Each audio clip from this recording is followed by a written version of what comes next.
We're here at True North Steel with the president of the North Dakota Petroleum Council with a huge smile on his face, Ron Ness.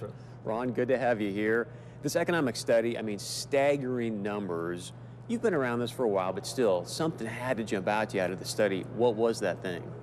Well, I think the 41,000 direct North Dakota jobs, the 60,000 total jobs in the oil and gas industry, and here at True North Steel in Fargo today, this is evident. Their business has diversified into providing oil tanks for the industry, hiring people right here in Fargo when the rest of the manufacturing industry is in a decline. These guys have been growing right here in Fargo. And you said what percentage of their business now is for oil versus ag? I think they said it's a transition from about 10% tanks to now 90% tanks. So great for them. Now, there was a piece recently where Mr. Wogslin with the wheat and grain and whatnot talked about, hey, ag's still the number one industry. It's $35 billion.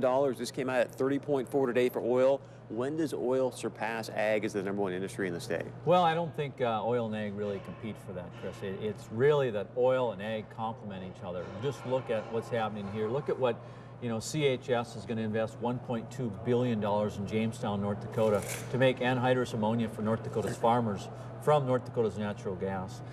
We had a meeting in Bismarck today, one of the Grand Forks people, 110 businesses in Grand Forks, North Dakota involved in the Bakken. So it's diversifying our state's economy. Oil and ag are going great guns. It's a great time for North Dakota. You talked about the fertilizer plant. I got to ask you, one of the things that I'd like to see happen, how do we get this done, is we start to have the oil companies actually capture this natural gas rather than flaring. It's a big waste of money, big waste of a resource. I've heard kind of mixed reviews from you on that. What's going to happen here? Well, the industry is putting $4 billion into building the facilities, building the pipelines, going and get that gas. There's about 4 to 6 pieces of legislation this session that are trying to encourage companies to come on with some new technologies to capture that gas until the pipelines get there. But it takes time. There's a lot of growing pains with this Bakken, this rapid growth that we're talking about today, essentially a 700% growth over the last 6 years.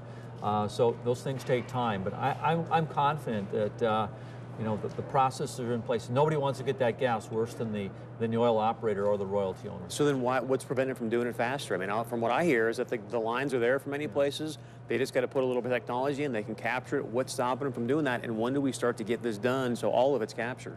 Well, the lines aren't there, first of all. You got to get lines. You got to get easements across private landowners. You got to build the natural gas processing plants to take this gas, which is liquid rich, and go get it. So the infrastructure is being built, but they're not there today. So are we done in the next 12 months where we get to capture it, 24 months? Yeah, I think we're seeing a decline, a couple new plants coming online in the next quarter, a couple of quarters, and then at the end of the year, another plant coming online. Each time, I think we're going to begin to see a decrease. And we're into pad drilling now, so you're drilling multiple wells on a pad. You're not having wells scattered throughout that big area in western North Dakota. So it'll happen. I want to talk to you about balance. Obviously, great numbers in this study, but the Forum came out today with an editorial saying oil and wildlife don't mix. A biologist from the North Dakota Game and Fish Department says there will be substantial reduction in our wildlife populations. I don't think there's anyone who can argue that. What are you going to do to work with the petroleum people in the state to find that balance to preserve the wildlife and the habitat as much as possible in North Dakota? Well, I think a couple things. Number one, I think oil and agriculture and wildlife can coexist. We've proven that in North Dakota. Bowman County, North Dakota has been a big, huge oil field for almost 2 decades now. Great wildlife down there, but the Petroleum Council has entered into an energy forum program with the wildlife groups talking about how to mitigate things, how to have best practices, how to align your wells, and again, getting more pipelines in the ground, getting trucks off the road, because roadkill is one of the biggest impacts on wildlife. So those are all things that we're working on. There's some bills in the Outdoor Heritage Fund bills in the legislature talking about $30 million for the next 2 years to work with ag groups, energy groups, and the wildlife and conservation groups to ensure that we have that North Dakota outdoor heritage. I'm a hunter. I live here because of the hunting, so very important to the people in our industry too. Now everybody talks about the previous boom and bust. Again, the numbers out of the study today staggering. Right. Take us out 10 years from now. What does this economic impact study say 10 years from now? Well, I think what we've been seeing is that we saw a tremendous ramp up, tremendous growth sevenfold over the last 6 years. But now you begin to see a steadying, a leveling. What the oil producers want is they want to provide that predictable, that certain future. You're going to drill a lot of wells. You're getting more efficient at them.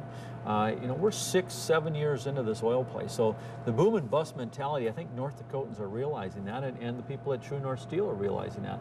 There is a tremendous opportunity in North Dakota to build more of the goods that we need in the Bakken. And the study kind of shows that we've outpaced our ability in North Dakota to provide some of these services. Some of it's leaving the state. So let's look in Fargo, let's look in Grand Forks, Jamestown, other places across North Dakota. What else can we provide?